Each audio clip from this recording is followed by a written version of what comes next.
বল যে রাধেশ্যাম নিতাই গৌর হরি বল হরি বল।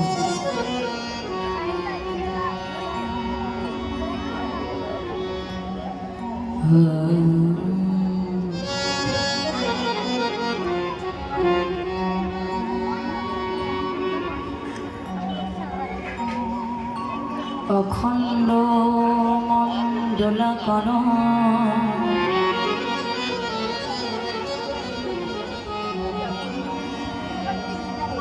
হে চরাচর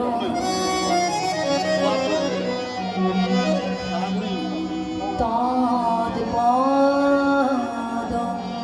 দর্শিতং যেন তস্मै শ্রী গুরুবে নমঃ।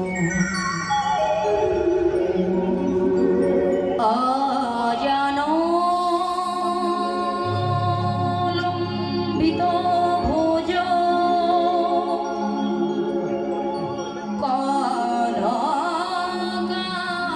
করগাবদাত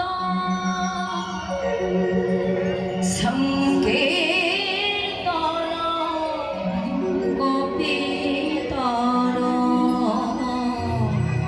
কমলায়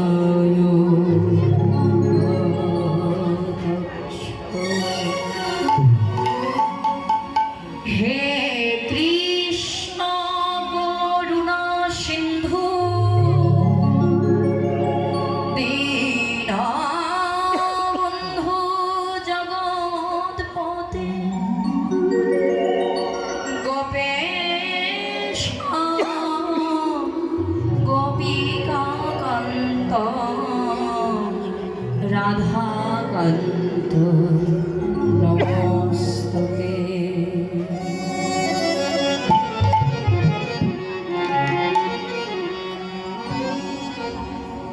কুঞ্জ বিহারী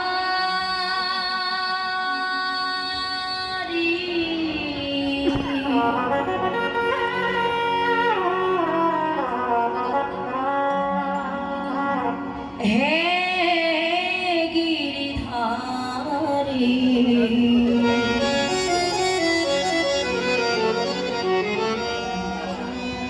তোমার চরণে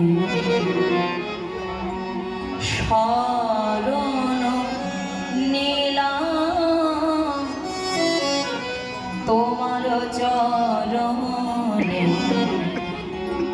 শরণ নিলাম। কুঞ্জ বিহারী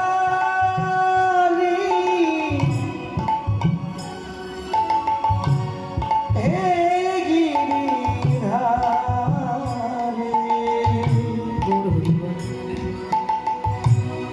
তোমার চরণে শরণ নিলাম তোমার চরণে শরণ নিলাম। কুঞ্জ বিহারী হে গিরিধারী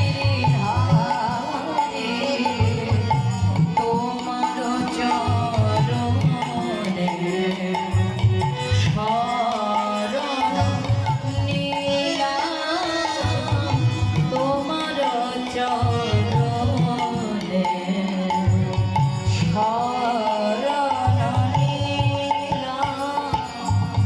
কুঞ্জ বিহারী হে গিরিধারী আমি বসতে তোমার চরণে শরণ নিলাম তোমার চরণে শরণ নিলাম। যা ছিল আমার সবই তোমার দিলাম। যা ছিল আমার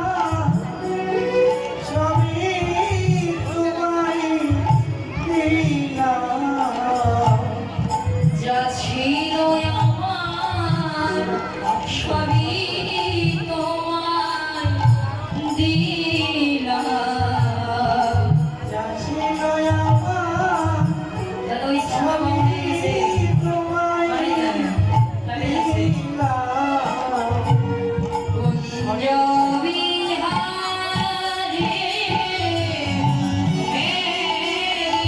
বিহারে তোমার চরণে শরণ নিয়ে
সৃষ্টিকর্তা স্রষ্টা, তিনি এই কলির প্রতিটি জীবের উপরে কৃপা বর্ষণ করে রেখেছেন। সবাইকে কৃপা দিয়েই রেখেছেন দয়ার সাগর গৌরহরি।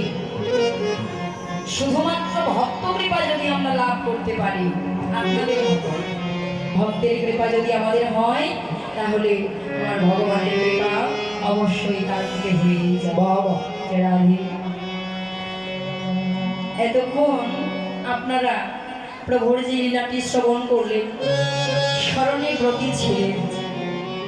যে লীলাখানা স্মরণ করলেন, সেই লীলাটি ছিল আমার অনন্তময় জগৎজীবের প্রাণ ভগবান শ্রী গোবিন্দের শ্রী শ্রী গমন গোষ্ঠ লীলা। এখন লীলা স্মরণের বিষয়, লীলা স্মরণের বিষয়বস্তু হল মধ্যাহ্নকালীন লীলা। আমার প্রেমময়ী শ্রীমতী রাধা রানীর শ্রী শ্রী সূর্য পূজা। রাধারানী ছলনা করলেন সূর্য পূজার, কিন্তু মুখ্য উদ্দেশ্য ছিল আমার গোবিন্দ সঙ্গ। গোবিন্দ কৃপা লাভ ছিল তার মুখ্য উদ্দেশ্য, আর সূর্য পূজার ছলনায় তিনি গিয়েছিলেন আমার গোবিন্দের সঙ্গ করতে। চলুন লীলার মাঝে হয়তো অনেক অনেক রসভাস মন্ত্রটি হবে বাবা। সকলে নিজের সন্তান মনে করে, নিজের ছোট বোন মনে করে সব অপরাধ ক্ষমা সুন্দর দৃষ্টিতে দেখবেন, সকলের শ্রীচরণে একটু জায়গা করে নেবেন। জয় জয় শ্রী গুরু শ্রী নিতাই গৌর সীতারাম প্রীতি প্রেমানন্দে। হরি হরি বল।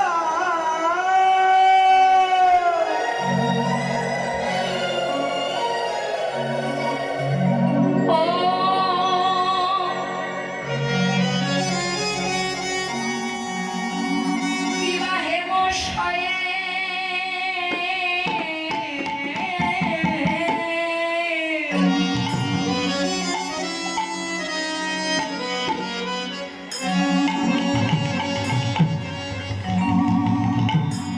ওরে অতি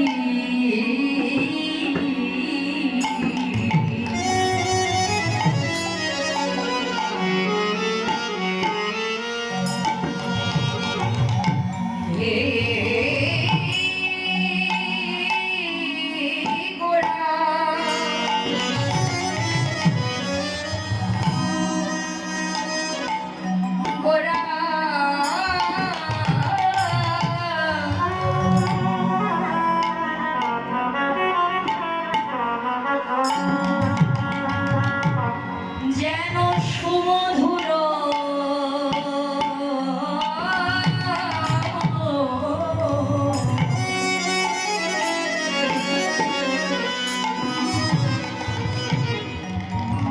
সুমধুর হাস্য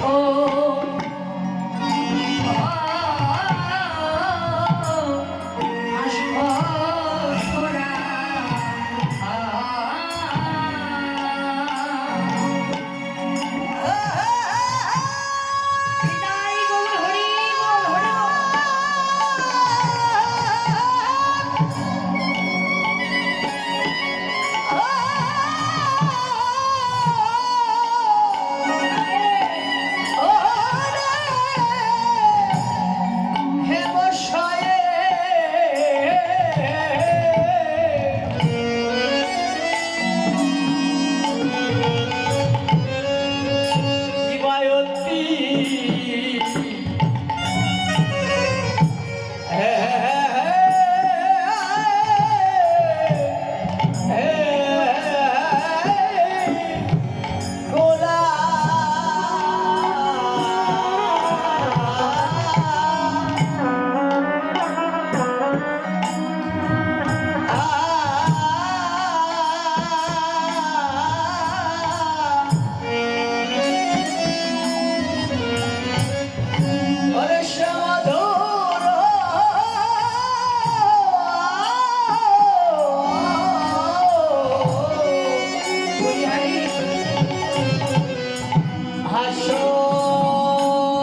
নয়নিয়া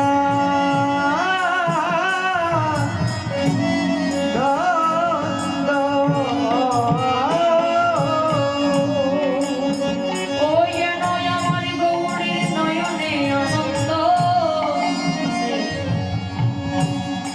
ওরে আনন্দ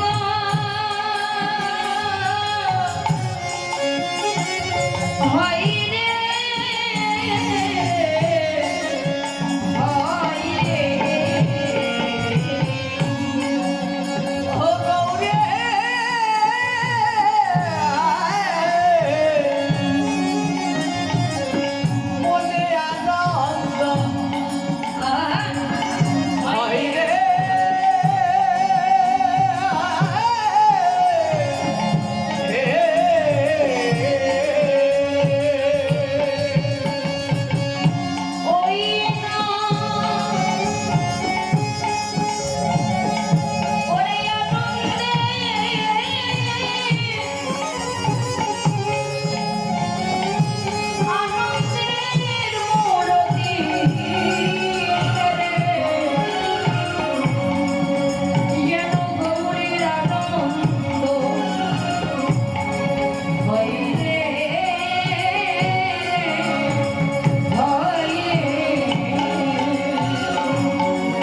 সথরা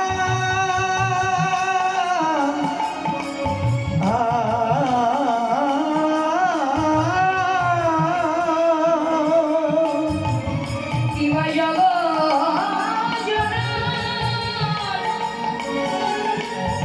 নয়নে ওরে নয়নে নয়নে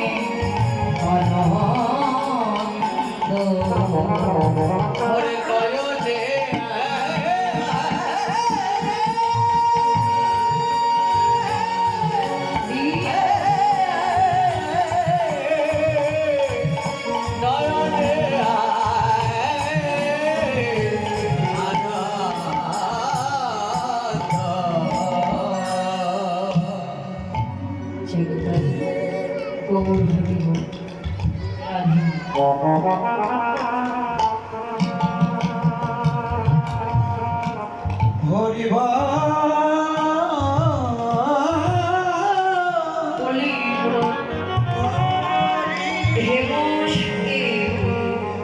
অতি ঘোড়া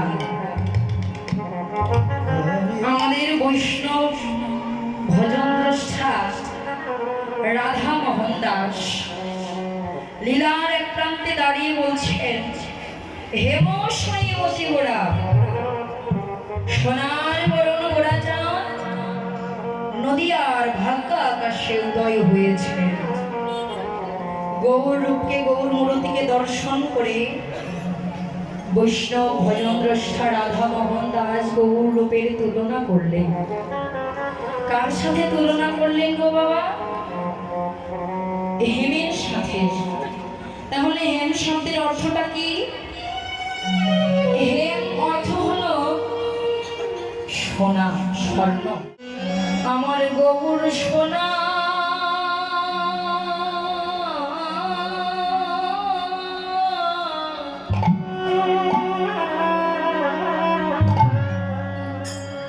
গৌর সোনা বলে যা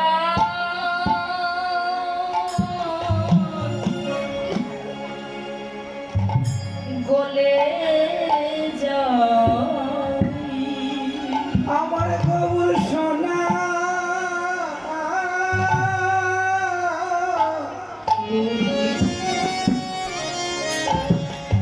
সোনা গলি যায় গলি যায়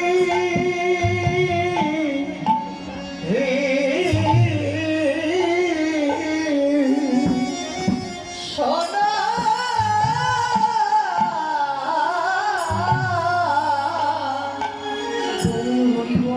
গৌর সোনা গলি যায় গলি যায়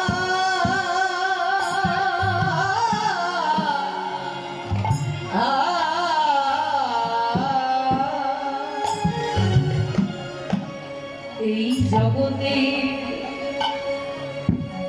কোন ভক্তের ভক্তি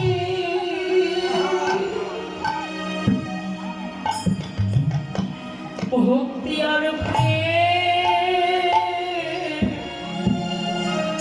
প্রেম সোহাগা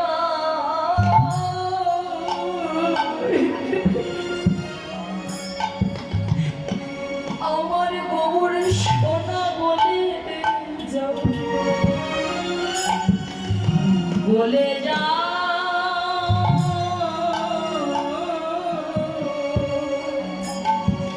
কোন ভক্তের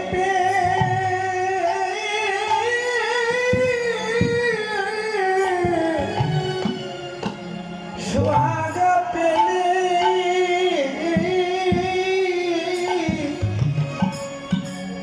আমার গৌর সোনা এ সোনা গলি যায় গলি যায়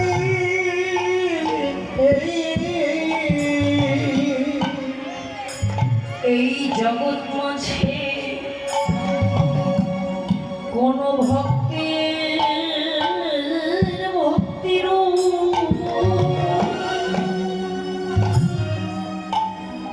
ওরে প্রেম সোহাগা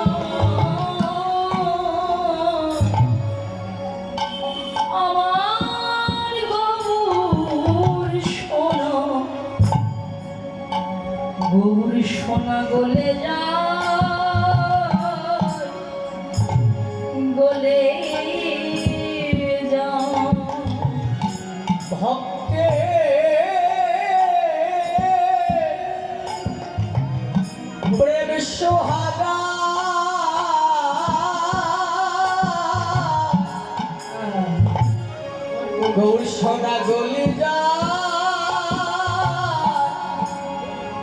গলি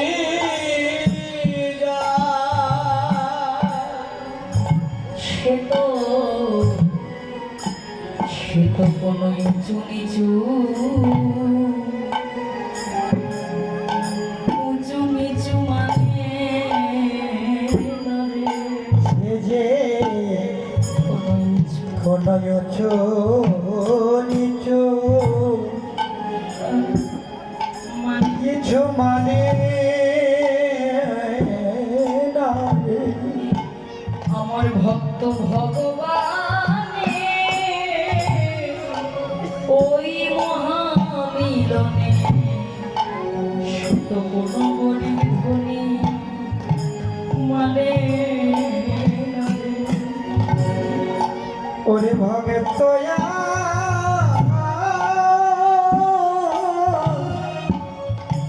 ভগবানের মহামিলনে কোন গরিব ধনিয়া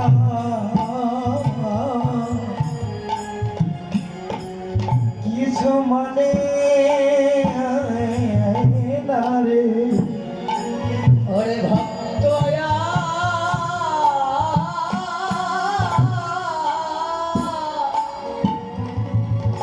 ভগবানের মহামিলনে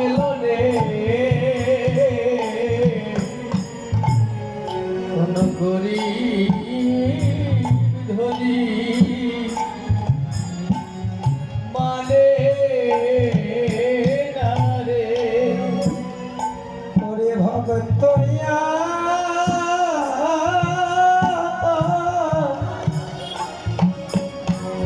ভগবানের মহামিলনে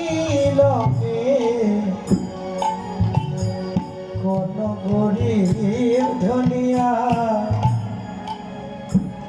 কিছু মানে না রে। ওরে ভক্ত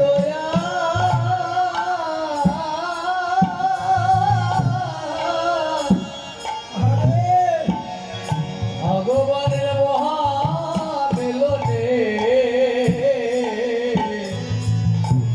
কোন গরিব ধনিয়া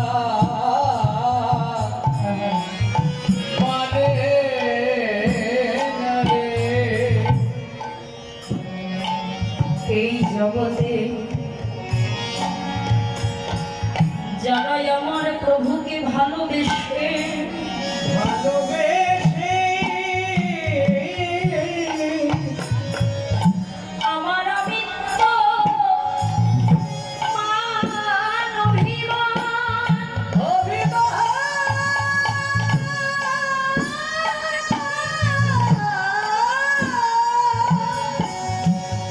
নিজের মধ্যে কিছু রাখে নাই যারা নববিধা ভক্তিকে স্মরণ মনন করে, যারা শ্রবণ কীর্তন দাসং শঙ্খ কৃষ্ণ পাদ সেবন সেবনা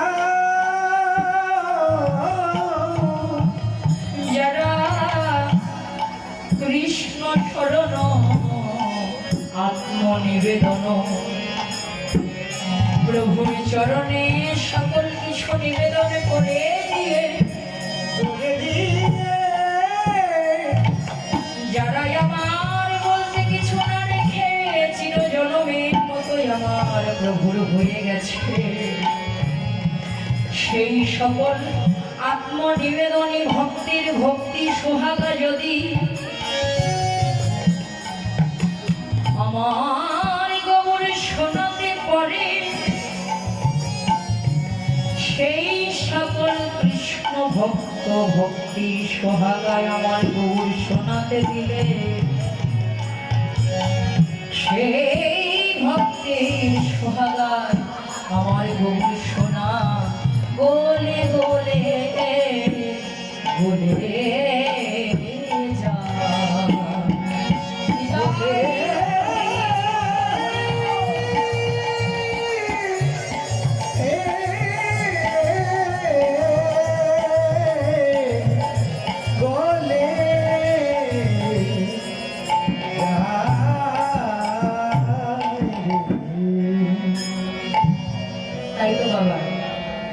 একটা হলো ঐশ্বর্য, আরেকটা হলো গো মা মাধুর্য।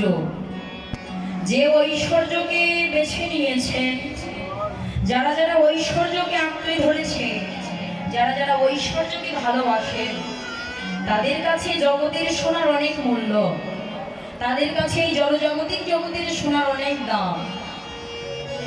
কিন্তু যারা একবার গুরু কৃপা বলে হোক, কিংবা কোনো বৈষ্ণবের কৃপা বলে হোক, যারা একবার আমার ওই গৌর সোনার মাধুর্যকে বেছে নিতে পেরেছে, যারা একবার ওই মাধুর্যকে ভালোবাসতে পেরেছেন, তাদের কাছে এই জগতের ঐশ্বর্য, জগতের সোনা, জগতের ঐশ্বর্যটা তুচ্ছাদি তুচ্ছ হয়ে যায়। জগতের কোনো কিছুই তাদের আরো ভালো লাগে না। জগতের সোনা তারা কোনোদিনও আমাকে ধারণ করে না। সব কিছু চিরজনমের মতো গৌর চরণে বিলিয়ে দিয়ে, গৌর চরণে অর্পণ করে, সদা সর্বক্ষণ গৌর চরণে পড়ে কাঁদে আর বলে, হে গৌর হরি, হে প্রভু, কৃপা করে করুণা করে তোমার ওই শ্রীচরণে একটু আশ্রয় দাও। হৃদয়ময়, তুমি আমার হও বা ন হও, কিন্তু আজ হইতে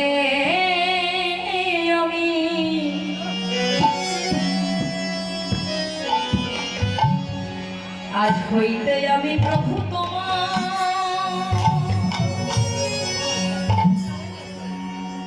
আমি তোমার হলাম রে।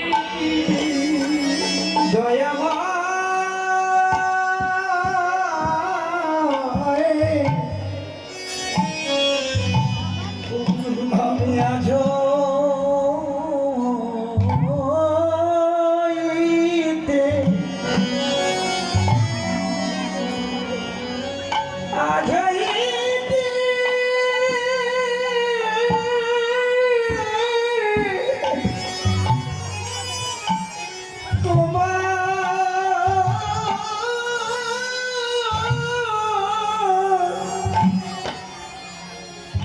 তোমার হলা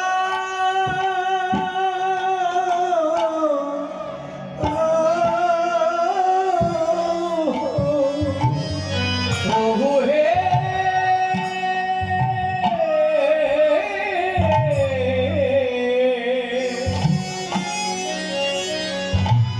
আমি আজ হইতে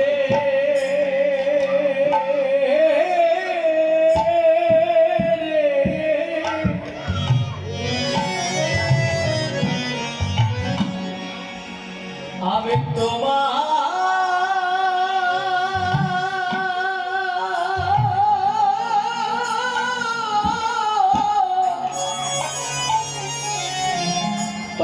হলাম রে।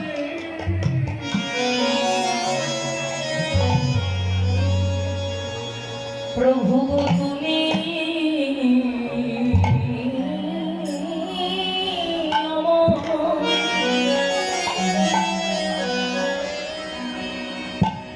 প্রভু গো তুমি আমার ভগবান হও। প্রভুরে আমি আজ হইতে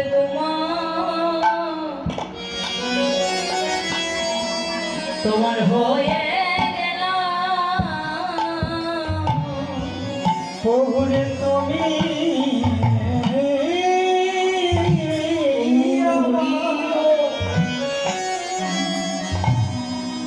আমার হবা না হও,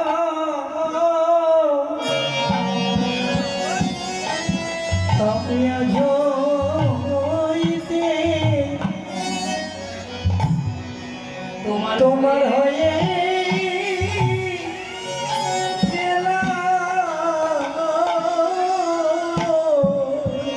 যারাই যারাই আমার ওই গৌর সোনাকে দর্শন করেছেন গো বাবা, যারাই যারাই আমার গৌর হরিকে ভালোবাসতে পেরেছেন, তারাই যে এই মায়ার ঘরে আর থাকতে পারেন না।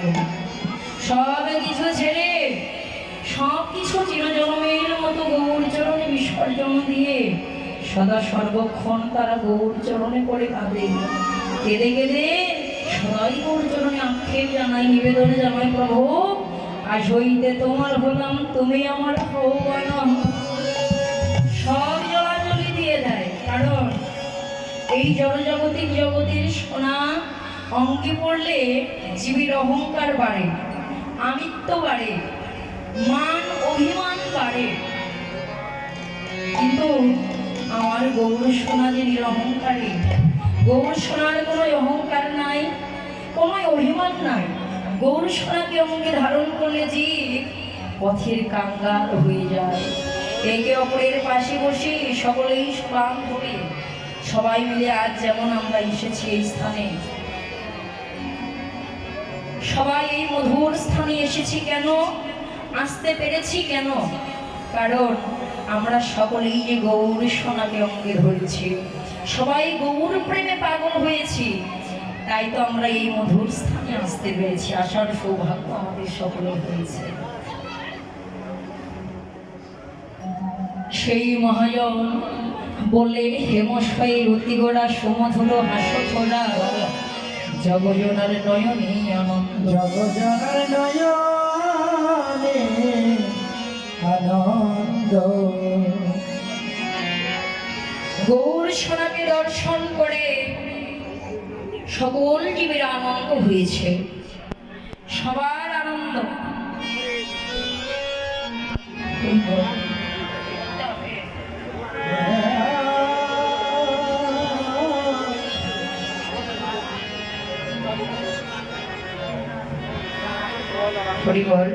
আমার গৌর হরির সেই রূপ দর্শন করে সবার হৃদয়ে আনন্দ, জগজনার নয়নে আনন্দ, জগৎজীবীর সবার নয়নে আনন্দ হয়েছে।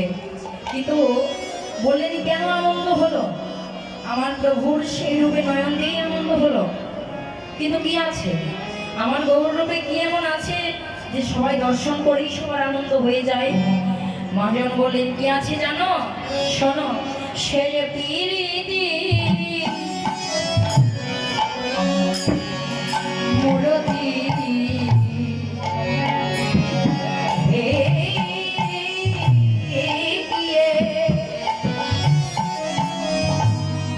সে যে রূপ সর্বধর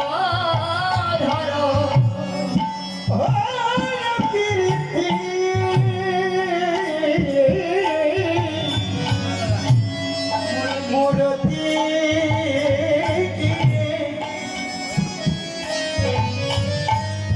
সে যে রূপ স্বরূপ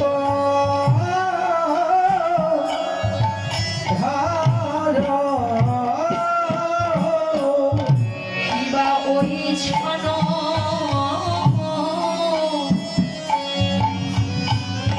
ওরে প্রতিঅঙ্গ প্রতিঅঙ্গ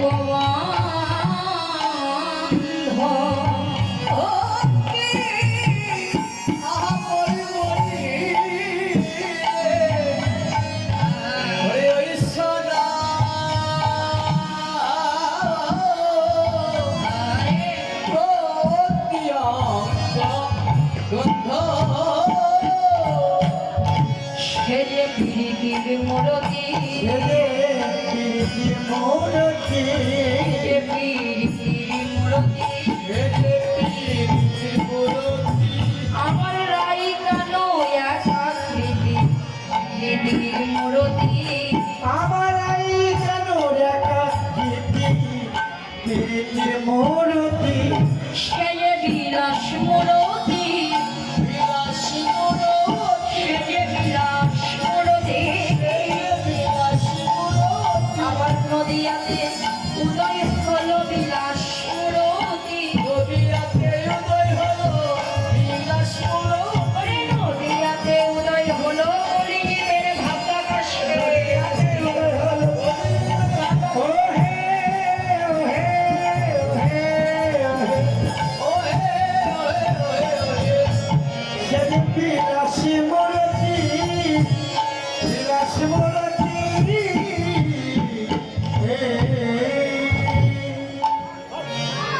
প্রীতি মূরতি গিয়ে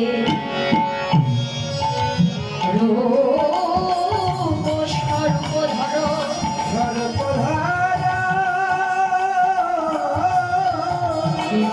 ঈশান প্রতি অঙ্গ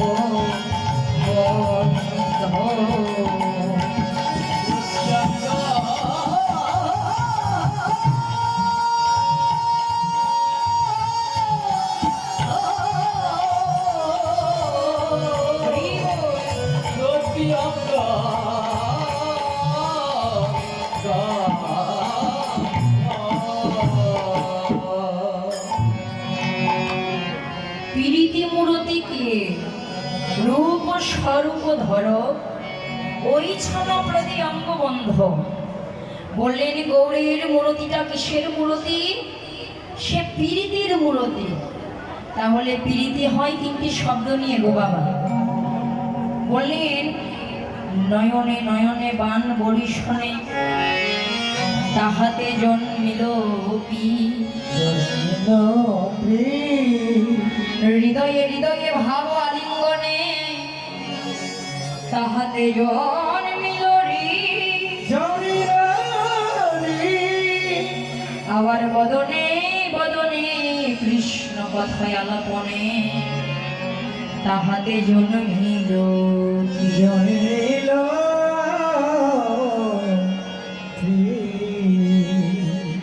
আমার এটা হলো গৌর প্রীতি। প্রীতি অর্থ হচ্ছে ভালোবাসা, প্রেম প্রীতি। গৌর হরি নদীতে উদয় হয়ে প্রেম করলেন, ভালোবাসা করলেন। কলিযুগের সবার মাঝে প্রভু ভালোবাসা করলেন, প্রেম করলেন। তাহলে প্রভুর সেই প্রেম কেন করলেন গো বাবা? প্রভুর যে প্রেম ভালোবাসা করেছেন এই জগতেও দেখা যায়। ছোট ছোট ছেলে মেয়েরাও প্রেম করে, ভালোবাসা করে। ওমা, আপনারা কি প্রেম করেন, ভালোবাসা করেন? করেছেন, করেছিলেন? করে তো দেখা যায়। আমাদের ওদিকে করে, আপনাদের সিলেটে করে না? আমাদের জয়পুরে অনেক প্রেমিক প্রেমিকা দেখতে বললেন সব জায়গায় আছে না? বলেন আমার প্রভু যে প্রেম প্রীতি করলেন, ভালোবাসা করলেন, আর এই জগৎ জীব আমরা যে প্রেম প্রীতি ভালোবাসা করি, এই দুই প্রীতি ভালোবাসা কোনোদিন কোনো কালেও এক নয়। আমার প্রভুর প্রেম ছিল নিঃশ্বাস, কোন কালের গ্রন্থমাত্র তাতে ছিল না। আর আমাদের জগতের যে প্রেম ভালোবাসা, এটা হলো স্বার্থের ভালোবাসা। স্বার্থ যতদিন, ভালোবাসাও ঠিক ততদিন। স্বার্থ শেষ তো ভালোবাসাও শেষ। এই সংসারে বলেন যতদিন আপনার আমার কর্মক্ষমতা থাকবে, যতদিন এই সংসারকে কিছু দিতে পারবেন, যতদিন দেবেন ততদিন ভালোবাসা পাবেন। যখন আর দিতে পারবেন না, সেদিন আপনাকে ছেড়ে বলুন, আপনিই বলুন, ভাই ভগ্নী যে যাই বলুন না কেন, সেদিন আর আপনাকে কেউই ভালোবাসবেন না। তাই প্রভু বললেন যদি ভালোবাসতেই হয় তোমরা আমায় ভালোবাসো, তোমরা গৌরকে ভালোবাসো, কৃষ্ণকে ভালোবাসো। আমার গোবিন্দ নামে যদি কেউ এক পায়ে অগ্রসর হয়, আমার গোবিন্দ সেই ভক্তকে ভালোবেসে সেই ভক্তের জন্য 10 পায়ে অগ্রসর হয়। তাইতে মা যেন বললেন জীব তোমরা কাদেরকে ভালোবাসছো? এই সংসারে কেউ কারো নয়, কেউ কারো আপন নয়। বললে ভেবে দেখ মন কেউ কারো নয়, মিছে ভ্রম ভূমণ্ডলে ভেবে দেখো কেউ কারো মিছে মায়া ভবন্তনে। ভেবে দেখো মন কেউ কারো মিছে ভ্রম ভূমণ্ডলে।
এখন নিজের সব কিছু তিল তিল করে তৈরি করছি, তিল তিল করে টাকার পাহাড় তৈরি করছি, ব্যাংক ব্যালেন্স করছি, বড় বড় 10তলা 5তলা বিল্ডিং দিচ্ছি। বলেন তারা যাদেরকে ভালোবেসে তুমি করছো, তারা কি সেই শেষের দিনে তোমার সাথে যাবে? যার জন্য মরো ভেবে বলো সে কি তোমার সঙ্গে যাবে? সেই প্রেয়সী দেবে ছড়া অমঙ্গল হবে বয়সী দেবে ছড়া অমঙ্গল হবে বলে। যার জন্য করছি কি আমাদের আপন আপন প্রেয়সী ঘরণী স্ত্রী যাদেরকে ভালোবেসে এত কিছু করছি, সেই শেষের দিনে যেদিন তুলসী তলায় শুয়ে থাকবো, যেদিন আপনি মরা বলে তুলসী তলায় রাখবে, ঘরে রাখবে না, সেই তুলসী তলায় যখন সবাই রাখবে, ওই তুলসী তলায় গিয়ে সবাই অসুচি হয়ে যাবে। আপনার বাড়িটাই তখন অসুচি। সবাই কি করবে? যখন মরাটাকে নিয়ে যাবে, সেই দিন আপনার সেই প্রেয়সী স্ত্রী ঘর বাড়ি শুদ্ধ করবে বলে গোবর ছড়া ছিটিয়ে দেবে, শুদ্ধ করে নেবে, গোবর ছড়া ছিটিয়ে দিয়ে সেই প্রেয়সী দেবে ছড়া অমঙ্গল হবে বলে। সেই প্রিয়সী দেবে সারা অমঙ্গল হবে বলে। ভেবে দেখো কেউ কারো মিছে ভ্রম ভূমণ্ডলে। ভেবে দেখ মোর কেউ কারো নিচে মায়া ভবন্তরে। ভেবে দেখ মোর কেউ কারো নই। দিন দুই দিনের জন্য হবে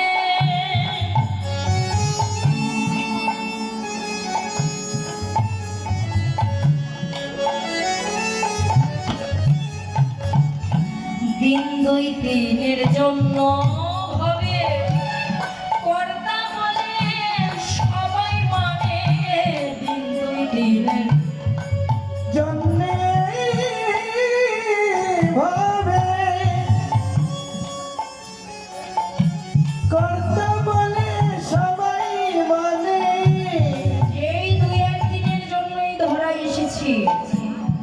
এই ধরাধাম এটা কি আপনার আমার পার্মানেন্ট জায়গা, দলিল করা জায়গা? নিজের তো নয়। এসেছি ভগবান পাঠিয়ে দিয়েছে কৃপা ভিক্ষা নিয়ে। কত না কেঁদেছিলাম যেদিন আসবো বলে প্রভুর কাছে ডেকেছিলাম প্রভুকে। সেটা কোন দিন গো বাবা?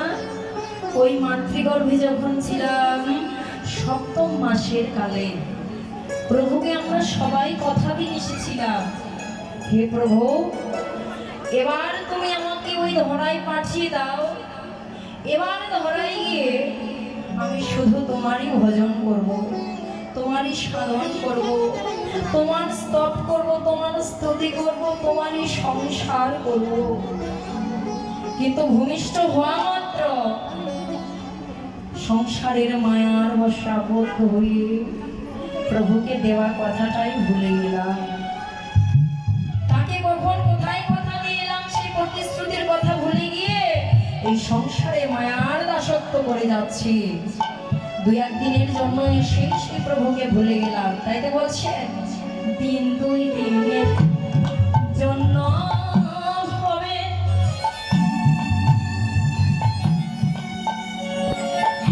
কর্তা বলে সবাই মানে। দিন দুই দিনের জন্যে ভাবে কর্তা বলে সবাই মানে। সে কর্তারে দেবে ফেলে কালা কালের কর্তায়। তোমার সে কর্তারে দেবে ফেলে কালা কালের কর্তায়। ভেবে দেখ মন কেউ কারো নয়।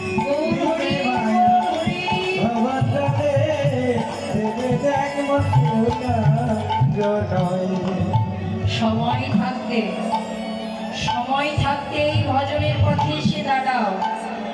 সময় গেলে তোমার সেই ধার্য করা মেয়াদটা শেষ হয়ে গেলে সেদিন আর থাকতে চাইলেও তুমি থাকতে পারবে না। সেই সময় থাকতেই তুমি এসো। একবার যদি সেই সময়টা এসে যায় তখন আর কাঁদতেও কোনো লাভ হবে না। তাইতে বলছেন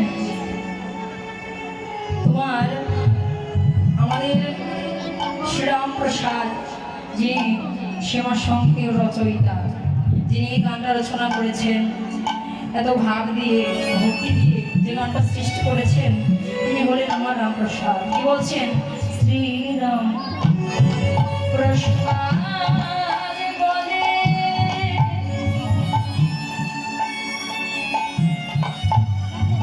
ও তোর সমন যখন ধরবে চলে, শ্রীরাম প্রসাদ বলে